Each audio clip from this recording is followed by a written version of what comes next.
Hi fellow travelers, thanks for joining. Today we're at the Museum of Surrey again, this time to check out the exhibit on Mandrake, the world famous magician. Let's go and explore. Welcome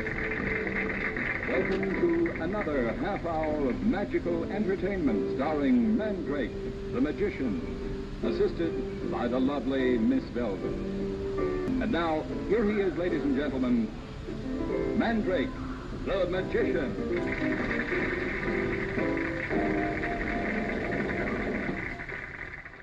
Leon Gilio, better known by the stage name Leon Mandrake, was a Canadian magician, mentalist, illusionist, escapologist, ventriloquist, and stunt performer known worldwide as Mandrake the Magician. As a young child, he became fascinated with magic when watching the circus shows and vaudeville shows that came through town. He began practicing with a used magic kit that was left behind by one of those magicians, and gave his first performance as a vaudeville magician at the young age of 11 in New Westminster, British Columbia. By the age of 14, he was performing at the Moyers Carnival for the Pacific National Exhibition, and had expanded his repertoire to include fire eating, mind reading, and ventriloquism. By age 16, he began traveling across North America with the Ralph Richards Touring Magic Show. By the 1930s, Mandrake began to make a name of himself and began traveling with his very own magic show. Around the same time, the Mandrake the Magician comic strip began to appear. To some people, Mandrake the Magician is considered to be the first superhero comic.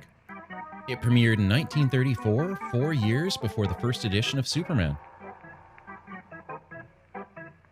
Although officially unrelated, the comic Mandrake bears a striking resemblance to his live counterpart, with a recognizable top hat, red cape, and pencil-thin mustache. Over the years, the line between the two Mandrakes was often blurry, but they served to cross-promote each other, and as a result, Mandrake became a household name across North America. This fame was further magnified when a 15-minute radio show called Mandrake the Magician was introduced in the 1940s. Presenting Mandrake the Magician.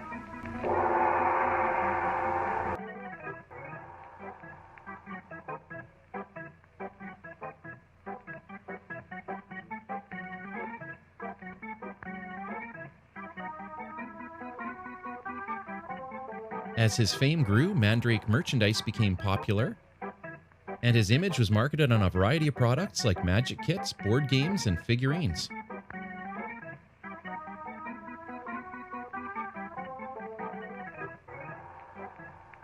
In the 1940s, Leon Mandrake revolutionized the world of magic by introducing shocking, flashy, and imaginative production numbers. It's said that in one act, he would chop off a lady's head with a guillotine, impale it on a sword, and then the head would come back to life. In 1947, Leon married his second wife, who became his assistant with the stage name Velvet. Mandrake and Velvet had several children, and two of their sons, Lon and Ron, became magicians.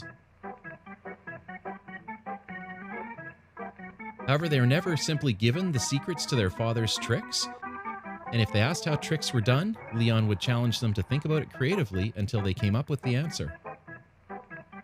But by the 1950s, magic started to lose some of its popularity as more and more people wanted to stay home and watch television.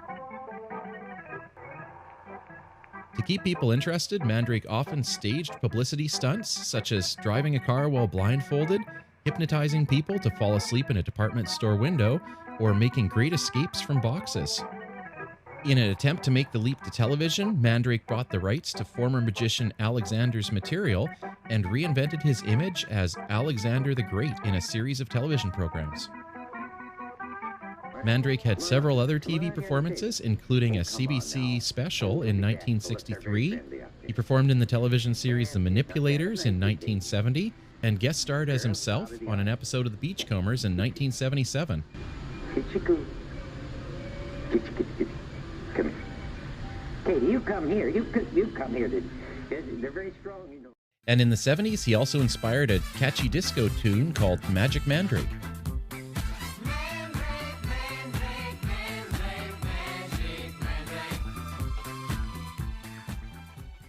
His hard work was acknowledged in 1978 when the Academy of Magical Arts in Los Angeles presented him with the prestigious annual Performing Fellowship Award.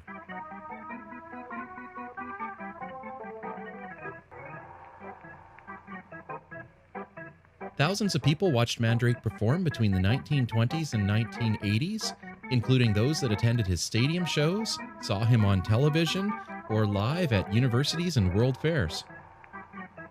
Sadly, Leon Mandrake left us on January 27, 1993, but he was survived by his comic alter ego, who continued to run in papers until July 6, 2013. Since his passing, the Vancouver chapter of the Society of American Magicians has honored Leon by presenting local magicians with an annual Leon Mandrake Award for excellence in showmanship and creativity.